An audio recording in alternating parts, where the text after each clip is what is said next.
Hi friends, welcome back.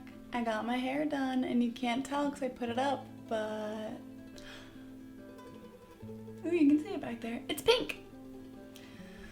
I've always wanted to dye my hair like rose gold, so we did a nice little subtle rose gold with my lovely stylist. Her name is Sophia. She's Hair by Soph on Instagram, based in Concord, New Hampshire.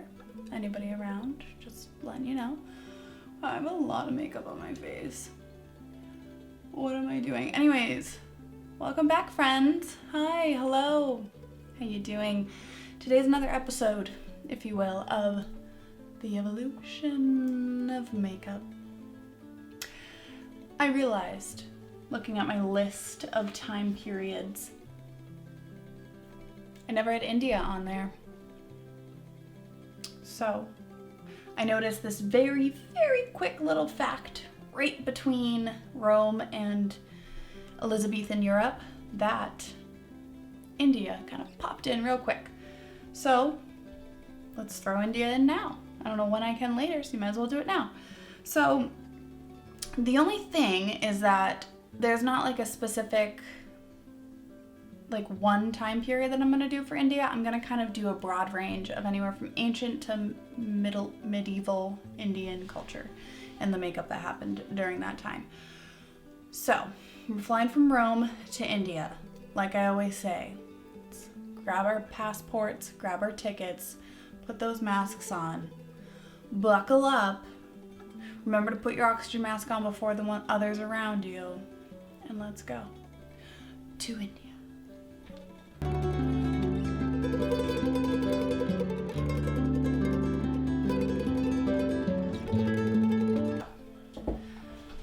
Let's start with, let me go down a little bit. There we go. Now I kind of fit in the frame a little better. Ignore what's happening. I'm gonna be working fully remote, so I'm like trying to prep this area with all the things I need to do so. So there's like a collection of items happening back there.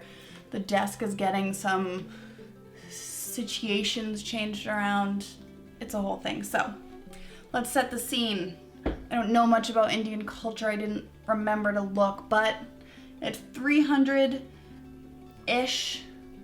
CE or AD to medieval time. I don't know, I did bad. So the fact that made me notice India in my little timeline that I reference for my evolution of makeup is henna. So henna in India was used not only as hair dye, but also as an art form, and it was used to paint on your hands and your feet. Henna became popular in around the 1990s in the United States. People still use it nowadays to even do like freckles on their face. It lasts about 2 weeks, just something we like to do. However, in Indian culture, henna references or alludes to good luck, gives you good luck, makes you feel lucky, if you will. All right, we're gonna take our bangies. Claims that it's not gonna put dents. We got the clippies in. Let's do our best. So henna. First things first, you know, you think of Indian culture, you think of henna. The next thing that I found, one, I'm not gonna be able to pronounce like any of these words, so I will put them on the screen. If I'm struggling through something, I will put it on the screen, just so you know. So the term ANGARAAGA is what they called makeup. So instead of like cosmetics or something, it is called ANGARAAGA. LODHRA powder was something I found that was very common in Indian culture. So I did a little bit of research on what LODHRA powder is. And while I do that, while I tell you about it, I'm gonna put powder foundation on my face again. But I actually wanna make it, I was not prepared today. I wanna try to make it look good. And they did use creams and like butter in makeup as well. So I'm just gonna quickly put this primer on just so I can try and make it look a little better. Did they technically prime? I don't know. They probably had an oil. I was gonna grab my oil. I can't find it. So let me just prime my little skinny doo-doo over here. Just so that maybe this will look a little better if I have some moisturizing something on my face, you know? Just trying to make me look halfway decent. So per usual, this will be my ancient historically accurate, and this will be my modern take. So let me talk to you about LODHRA powder. LODHRA powder is what they used on their face as like a foundation, just like how I'm trying to do right now. It was a powder from a plant.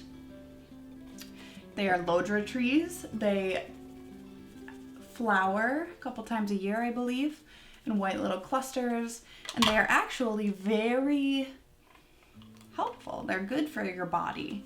So not only was it something that they used, oops, I didn't rub in my primer over here, as a like foundation powder, but it actually was known to nourish the skin and give them like skin healing benefits when it came to acne and wrinkles. So it was not just, you know, like a lead that they put all over their face to whiten their face that like could have killed them. It was actually good for their skin. The other thing about LODHRA powder is that it's very good for females. So they use it for a lot of gynecological problems, and it's actually really well known for being used for heavy bleeding. So it does control some of the bleeding in women if they were to use LODHRA, not necessarily the powder, but LODHRA in general. So that is something that I thought was super interesting and super cute. The other thing was that they would clean their face with an oily substance known as PHENA and then mix it with water and produce a foam similar to a soap. So they didn't have soaps to clean their face, but they would wash their makeup off, which is great because washing your makeup off is one of the most important things in the entire world, in my opinion. Makeup to Indian cultures was very important because when the body and the limbs, at least this is what they thought, when the body and limbs were clean and they're tidy, it would result in a healthy mind. So not only was it for visual reasons, but in order to make yourself look really nice and to be clean and tidy, they would shave, they do all these things. To do that meant that they'd give themselves a healthy mind, and that was important to them naturally. There was a lot of like materials and minerals and things that they would use on themselves, but I'm going to move into my eyes next, which they would use why can't I say this? Turmeric powder and cinnabar to create eye shadows and rouge, aka blush, on their cheek. So I do have a photo here, a couple photos that I'm referencing. I've mentioned this before, but when I'm doing makeup references for ancient cultures or historical things, I reference art a lot because art is a really good way to understand how people are represented in the culture, and it typically is pretty accurate for how they looked, or at least the idealized look. So I have one image that I found, but also fabric painting was really common in Indian culture. It was called kalamkari. And I do have an image of that, and it shows this woman with like 3 cut creases. But then this other girl has a cut crease, like just like a typical brown cut crease kind of action going on, I believe. So I'm going to do a simple cut crease, if you will, but I'm not going to use concealer like I would, and I'll do like how I would clean up and do a cut crease on this side to show you how I would do a modern day cut crease, just for reference. They also would put kohl all the way around their eyes again, so I will try to do that. It's my least favorite thing like in the entire world, but I'll do it. I don't know why all these cultures love this so much because I hate it. But so I'm gonna take this e.l.f. Cosmetics bite-sized palette and use this little brown shade right here and just create a little bit of a cut crease line on me using this straight defining brush. Another thing that was kind of important to them was the fact that your skin color referenced what caste you were in. And although it didn't 100% determine your caste, it did kind of give them kind of an idea of what caste you should have been in. So the lighter your skin is, the higher up you are in the caste system. Reason that is the people with the darker skin tend to be outside all the time doing the farming and the heavy work, the things that the higher ups didn't need to do. So in order to make themselves look like they were higher up in the caste system, they would do skin lightening in order to make themselves look lighter. So there was a concoction, if you will, that they made using lead and chalk, kind of like all these other people did. Most of it was their little brown foundation powder. So that's why I didn't make my face lighter. It's just the only foundation powder I had, so that's why we're doing it again. So let's do our little cut crease. It looks like they darken their eyebrows too, but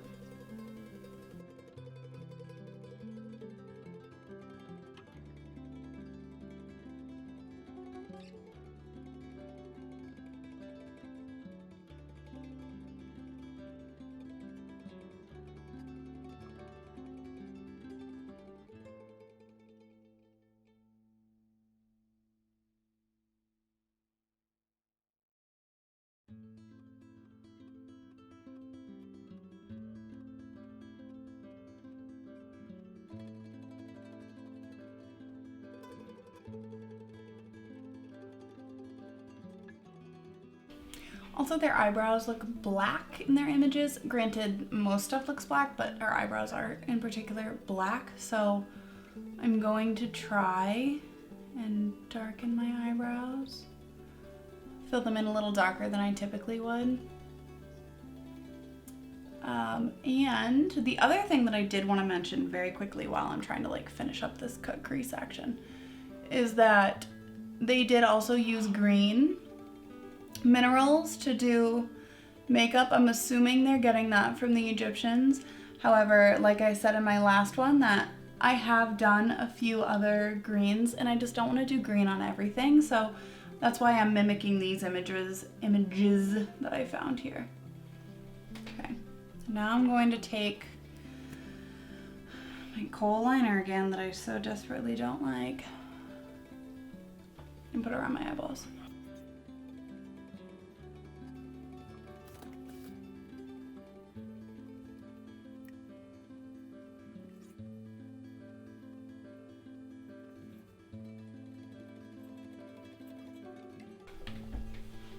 I think I wasn't recording.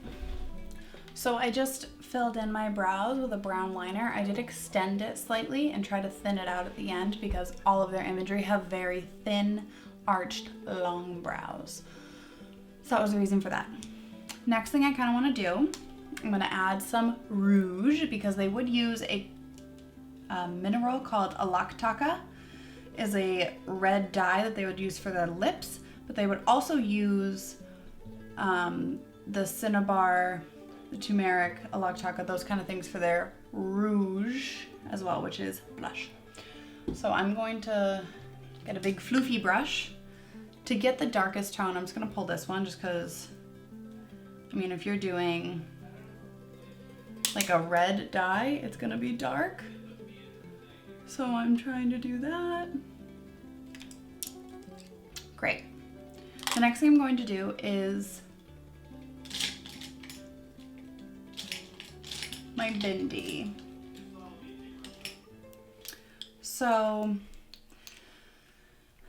I don't want this to be considered a cultural appropriation thing, but I'm going to draw a full bindi just on my whole head instead of just splitting it in half because modern day culture still uses them. I'm not trying to culturally appropriate, and I just want to make that known. I'm trying to do historically accurate makeup. That's the only reason, okay? Just don't get upset with me. I'm not trying to be a bad person, okay?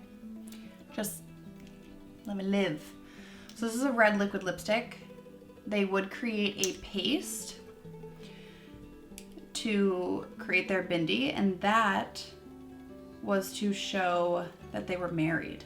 I, however, am not married, but I am going to do it anyways. What's hard is trying to paint a circle. The other thing that was important about the bindi is that it was always put in the placement of the third eye.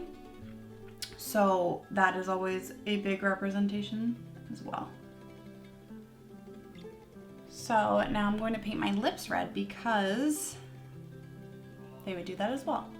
And since I have the brush, I'm just going to use the brush. Try to extend my outer corner a little bit just because they look like they have like the pulled out, which might be just because it's art, but I'm just trying to make it realistic. To do this, not my best work. However, it's good enough. So this is my Indian makeup, my traditional ancient Indian makeup. I'm going to go off camera. I'm going to add some foundation. I'm going to do my eyebrows, I'm going to do my eyes. I'll do a red lip like I would on a normal day, not like overdrawn and like pulled out, but I'll be back. So I feel like as I was sitting here doing my makeup, all I could think about was how I feel like I did a horrendous job explaining anything about the history and the culture, and how I legitimately think I was like level 8 distracted the whole time. Because then I looked back at my notes and I was like, I forgot like 3 or 4 things that I wanted to talk about. So I'm very briefly just going to quickly mention some things. Okay, 3 things. I was right. There's 3 things. So one thing that I wanted to mention was in regards to using red and why it was so important in their culture. So red symbolized purity and sensuality to them. So that's why typically when you see Indian marriages or Indian weddings, they are very commonly in red saris and red attire. They definitely have the red bindi. They have the red lips. That's very common, very normal. The thing about color theory that I find so fascinating is that in our culture, when you get married, you wear white because white represents purity. But in Indian culture, it's red, which is why they're wearing red, to show that they are pure. So it's just so interesting to me how culture really plays such a huge part in, let me take these out. I forgot I had these in. Culture plays such a huge part in color psychology and how people react and feel about colors, and how it affects the way that they interact with a space or like a makeup product, or how they just feel about a human being. Like I wear red in modern culture, say I wear red out in the street, people are like, ooh, sexy. You wear red in an Indian culture and you are a pure little angel. So it's just fascinating. Anyways, I digress. The other thing I wanted to mention was that they actually had a tool that was like loofah-like. I don't know what that exactly means. I did not get to find a picture of it or anything, but they had a loofah-like tool that they used to exfoliate their skin. That kind of goes back to the whole their body needing to be clean and tidy. If your skin was flaky or dry, no one's looking at you thinking you're clean and tidy, you don't have a healthy mind. You're questioning why your skin's so dry, whatever. So they did exfoliate their skin. And then one last thing that I wanted to talk about was that they painted their toes and their nails commonly. And they had a name for like the nail artist or the, what do we call them in our culture? To be honest, I don't know. I don't get my nails done often. I did like for the first time in forever recently. But the name of that human being that is doing their nails and toes is called NAKHALEKHAKA. NAKHALEKHAKA. Don't quote me on that, just a thought. So anyways, those are all the things that I wanted to kind of talk about. Again, I was really distracted. I'm not sure why, probably because of Amazing Race. All right, let's all just call a spade a spade. But so what I want to take away from this experience is the imagery that they show like a cut crease action. And that was super cool to me, which is why I copied it, because to have that like darker shade in the crease and then do a little liner is a very common technique, as you can see on this side. A lot of people do it. A lot of people like cut creases. It's a little bit more technical, but it is really fun. The other thing that I really liked was creating, like using red dyes for your lips in particular. Like they did mention in other cultures that they're putting on lipstick, but they'd mix like a powder with some sort of agent, like an oil or a fat, like an animal fat or something, to create a lipstick. So I think it's interesting that they're using dyes. Also, the use of henna is obviously still a modern day thing that we use. They also exfoliated their skin, also modern day. And I think in general, just Indian culture still seems very similar. The makeup still seems very similar. Bindis lasted through the times. Red lipstick lasted through the times. And even if you look at modern day Indian bridal makeup, they like really dramatic makeup on their wedding day. So knowing that that was something that they liked back then, to have like the kohl and the rouge, and they liked makeup and it hasn't gone away. And I think that's super interesting about ancient and medieval India that has definitely followed its way into modern culture. On that note, I'm gonna go. This is my modern interpretation. Like I said, I did a little brown cut crease. I did a brown winged liner today instead of black, because I've been doing a lot of black wings. I just wanted brown. I did fill in my brows to be a little bit more similar to their brows. I filled in my red lips, very similar. Like I said, I did the bindi the whole circle, because just doing half wouldn't really show the whole thing when it came to the Indian culture. I don't want you to think I culturally appropriated. Disregard that. See? No appropriation here. Okay? But on that note, I'm gonna go take a few pictures of my face, wash all this off, and please like, comment, subscribe if you enjoyed this video. Next week, I will be posting another evolution of makeup video in regards to Europe, whether it be Italy and France or Elizabethan. Elizabethan did get mentioned before Italy and France in my little research, but we'll see. I also do post on Instagram every Monday, a Makeup Monday, where I do like a chill tutorial where I have music playing in the background and just do some makeup for fun, a little chatty, a little not. It's always on my Instagram stories. So go follow me on there at CaitlinJolene_makeup. And then on TikTok, I also post every once in a while makeup content, but just TikToks in general. So CaitlinJolene14 is where you can find me on there. So that is all. I hope to see you all next week. Hope you enjoyed this video. I hope you have a wonderful time. Happy November. See you next time. Bye. Just waiting to see my eyes. This cut crease is not my best work, but it's still a cut crease, so it counts.